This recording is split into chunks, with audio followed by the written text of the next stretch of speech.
ధరలు తగ్గాయి కదా అని బంగారం కొనాలనుకుంటున్నారా? మంచి తరుణం మించినా దొరకదేమోనని హడావిడిగా దుకాణాలకు వెళ్తున్నారా? అయితే ఒకటికి 2 సార్లు సరిచూసుకోమంటోంది తూనికలు కొలతల శాఖ. కొనుగోలుదారుల ఆతృతను ఆసరగా చేసుకుని వ్యాపారులు తూకాల్లో మాయాజాలం ప్రదర్శిస్తూ జేబుకు చిల్లు పెడుతున్నారని హెచ్చరిస్తోంది.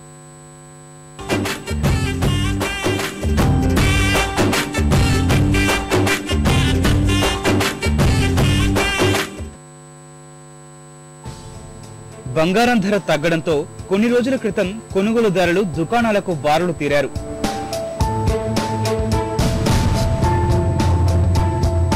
పసిడి కొనుగోళ్లకు ఇదో సువర్ణావకాశమని ప్రజలు భావించినట్లే వ్యాపార దోపిడీకి ఇదే అదనుగా దుకాణదారులు మోసాలకు తెరతీశారు.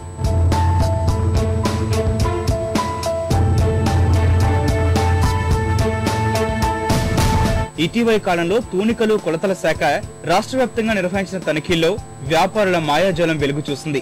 కొన్నేళ్ల క్రితం విపణిలోకి వచ్చిన ఎలక్ట్రానిక్ కాటాల్లో 1 గ్రాము బంగారం తూకంలో 10 మిల్లీగ్రాముల తేడా కనిపించేది. ఈ పరిస్థితిని మార్చేందుకు 2011లో తూనికలు కొలతల చట్టంలో మార్పులు చేసిన అధికారులు 10 మిల్లీగ్రాముల ఖచ్చితత్వం చూపించే యంత్రాన్ని నిషేధించారు.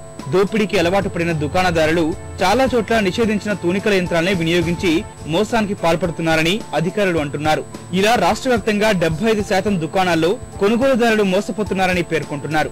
పాత యంత్రాల్లో తూకాలతో 10 గ్రాముల బంగారం కొంటే సగటున 1 గ్రాము వరకు తక్కువ ఇస్తున్నట్టు తేల్చారు. ఈ పరిస్థితి నుంచి బయటపడేందుకు అప్రమత్తత అవసరమంటున్న తూనికల అధికారులు తగు జాగ్రత్తలు తీసుకోవాలని సూచిస్తున్నారు.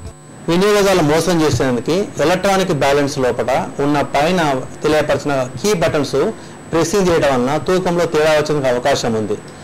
వేయింగ్ మిషన్ యొక్క ఖచ్చితత్వము అంటే దాని యొక్క దోషము 1 మిల్లీగ్రామ్ గల మిషన్ అవునా కాదా చూసుకునే బాధ్యత వినియోగదారు మీద ఉంటుంది. ఆ ఎలక్ట్రానిక్ వేయింగ్ మిషన్ 1 మిల్లీగ్రాము ఉందా లేదా అనేది ఒక సర్టిఫికెట్ మన శాఖ ద్వారా కూడా వెరిఫికేషన్ సర్టిఫికెట్ ని ధృవపత్రము ఆ షాప్ ఓనర్ దగ్గర ఉంటుంది. అది కూడా అడిగి తెలుసుకునే వాళ్ళను. చిన్న దుకాణం నుంచి పెద్ద పెద్ద దుకాణ సముదాయాల వరకు అన్నింటిలోనూ దోపిడీ జరుగుతుండటంతో ఇటీవల దాడులు జరిపి చాలా యంత్రాల్ని స్వాధీనం చేసుకున్నట్లు అధికారులు వెల్లడించారు. అక్రమాలకు పాల్పడుతున్న వారిపై కేసులు కూడా నమోదు చేశామని వివరించారు. వర్తకుల మోసాన్ని తమ దృష్టికి తెస్తే వెంటనే చర్యలు తీసుకుంటామని భరోసా ఇస్తున్నారు.